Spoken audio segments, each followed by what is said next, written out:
You sure you want to do this one, Pika? I mean, we might get some down votes.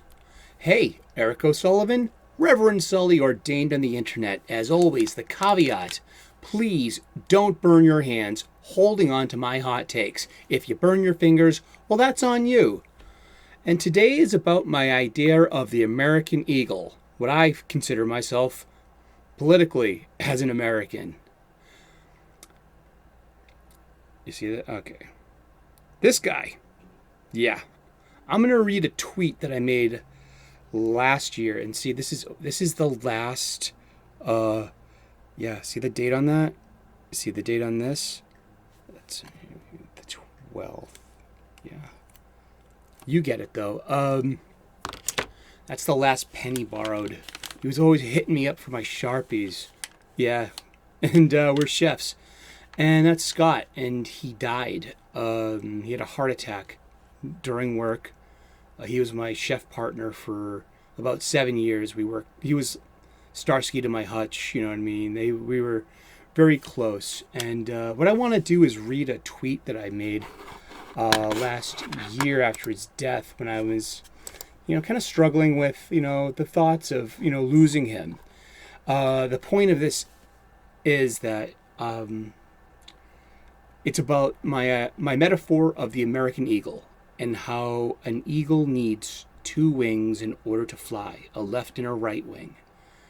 And I'm going to come back to this. But first I'm going to read the tweet that I sent out last year. It was about April 9th, 2020. I was probably at home for a month by then, like so say we all, during lockdown 2020, which I took as a sign from God to stop my life and reevaluate. Scotty died on December 12th, 2019, and he dropped at 10:30 a.m. in the middle of us cooking lunch. And he was also he was a Trump voter. He was a Fox and Friends kind of dude. He was a Republican, and this is my story, I guess. And I'm a centrist, I guess. I have socially liberal values, I guess, but I like fiscal conservatism. I grew up in a very poor neighborhood, the projects of South Boston, so I've seen what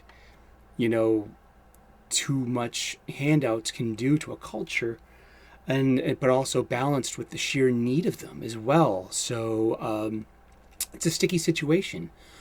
And in high school, all my best friends, they were Republicans, and I was the liberal one. And so all of my friends as an adult, they're quite left and liberal too, and progressive. And I seem to be like the very the most conservative out of my liberal friends. So at this point, I consider myself in the middle, and that I will listen to both sides. And Scotty had a lot to do with this, because I loved him dearly, and he was who he was, and he voted how he voted, and he felt how he felt, and that was his American right as well. But I call this, it's called fandom, a personal metaphor. And I start off saying, Scotty, my best friend at work, my work partner literally for half the time I've worked there. To the point I can see him out of the corner of my eye looking for something. Without looking, I'd pass him the salt or the spatula. Rapport. He was a Trump voter and a huge Fox and Friends fan. Scott was on the other side of the aisle. Now me, I think I'm pretty much the most conservative out of my wonderful friends. I feel I'm a centrist, stuck in the middle. Scott would come in any given morning. He would point at me and say, "You liberal snowflakes are at it again," and "Your girlfriend AOC is at it again," and "Pelosi and Chucky Schumer," and "We don't know what's in the law until we sign it," and "Who's going to pay for all this welfare? We are." He was a walking headline machine, and I told him so. I called him out all the time. I'm not a liberal. I'm not a snowflake. Yet I know I had a direct impact on him getting him to see the other side and to temper his point of view. Scotty died in the middle of work, suddenly, tragically. A heart attack. I held his hand. I did not leave his side. So how does this matter to fandom? Well, fandom is now a platform for leftist ideals.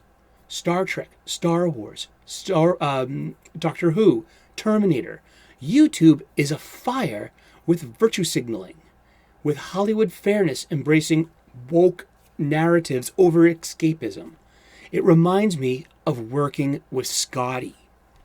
And here I am in the middle, and it's the good guys, the quote-unquote left, running the narratives for pop culture. But where is the room for those across the aisle? How are we supposed to engage empathy with the right if they're consciously excluded, shamed, and marginalized? When Star Trek, CBS, All Access, and Marvel Studios, Disney, the creatives publicly and on the record say, if you don't like my politics, then don't buy my book / watch my shows. Well, that would be fair if the work was original, yet this is existing intellectual property. We used to have the power of allegory in comics and in popular fiction.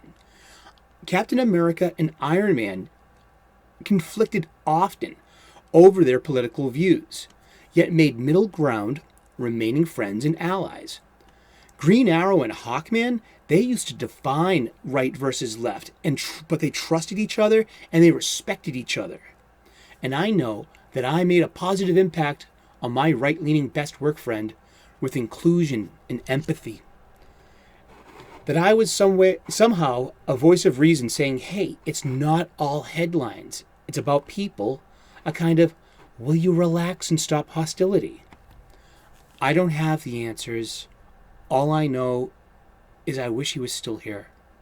Even with his Fox and Friends headlines and his GOP politics. I know I helped temper that with humanity, love, and empathy. That Scott was not evil. That he wasn't bad. He wasn't not trying to destroy vulnerable populations. It took including him. Being in the middle, I know this much. This great American eagle of America cannot achieve and sustain flight without a left and a right wing. The antithetical motion of both wings is necessary to fly, and it's even natural. There is nothing unnatural about a bird flying. Thanks and namaste. And that was written on April 9th, 2020. And I feel this way too. Still. Also, I'll include my departed stepbrother, Eric Wayne Hopkins. He was a Trump voter, and he was a Fox and Friends kind of guy, and he was a shameless Republican. And he's dead.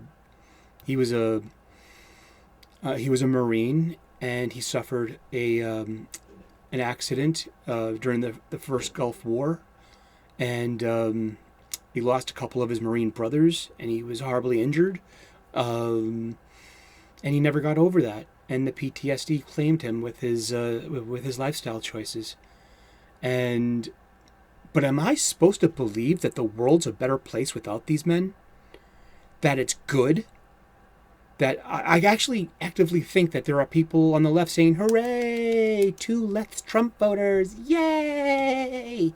I really feel this, and that's the message that I'm getting from that side of the aisle, with all the equivocations and all the weaponized empathy, and I just, yeah, and, the right is guilty of their sins too, but, I'm in the middle, and I actually listen to both sides, and I could hopefully explain the other to you,